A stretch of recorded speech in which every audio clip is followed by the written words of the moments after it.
निश्चयवाचक सर्वनाम। निश्चयवाचक सर्वनाम उन सर्वनामों को कहते हैं जिसमें किसी सर्वनाम का निश्चय होने का ज्ञान होता है। यही मान्या का घर है।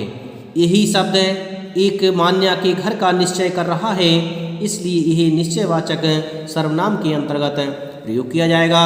माँ इसी ने मेरी मदद की थी। इसी शब्द को निश्चय का बोध कराने के लिए प्रयोग किया गया है, इसीलिए यह निश्चयवाचक सर्वनाम होगा। उपर्युक्त वाक्यों में यही और इसी निश्चयवाचक सर्वनाम है, क्योंकि ये घर और लड़की की ओर संकेत कर रहे हैं। कुछ अन्य उदाहरण इस प्रकार हैं।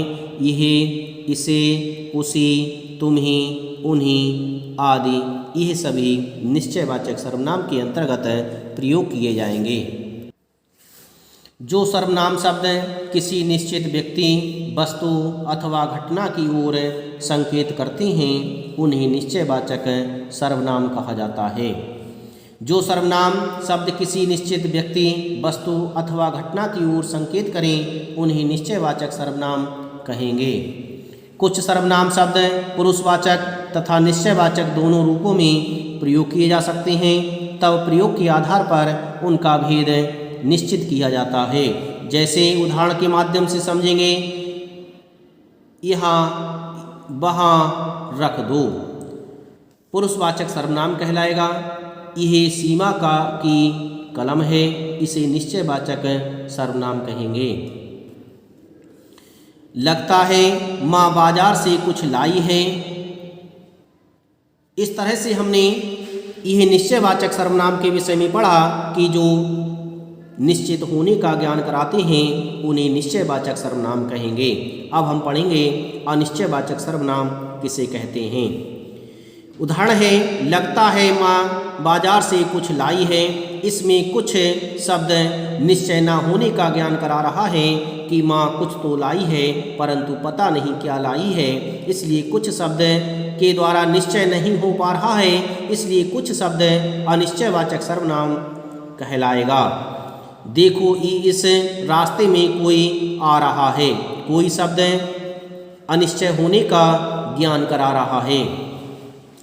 उपर्युक्त वाक्यों में कोई और कुछ सर्वनाम शब्दों से किसी निश्चित व्यक्ति अथवा वस्तु का ज्ञान नहीं हो पा रहा है।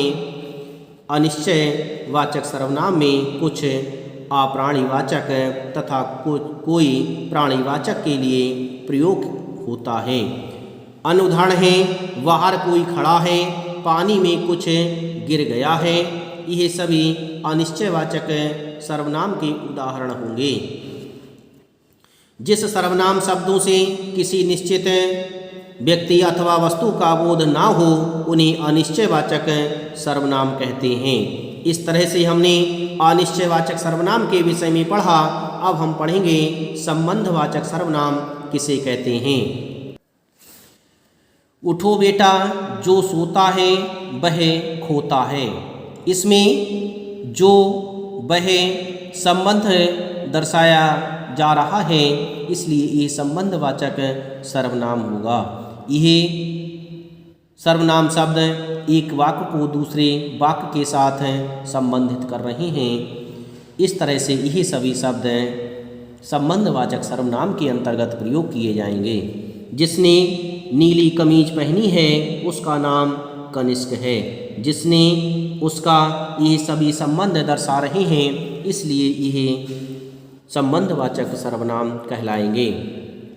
उपर्युक्त वाक्यों में जिसने, उसका, जो, वह सर्वनाम शब्द आपसी संबंध का बोध करा रहे हैं। संबंध सर्वनाम दो वाक्यों को आपस में जोड़ते हैं।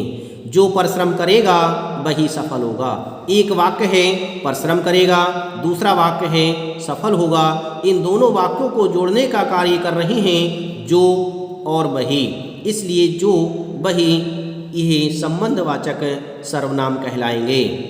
जो सर्वनाम शब्द वाक्य में प्रयुक्त संज्ञा या सर्वनाम के बीच संबंध बताते हैं उन्हें संबंधवाचक सर्वनाम कहते हैं। इस तरह से हमने संबंधवाचक सर्वनाम के विषय में पढ़ा कि संबंधवाचक सर्वनाम किसे कहते हैं।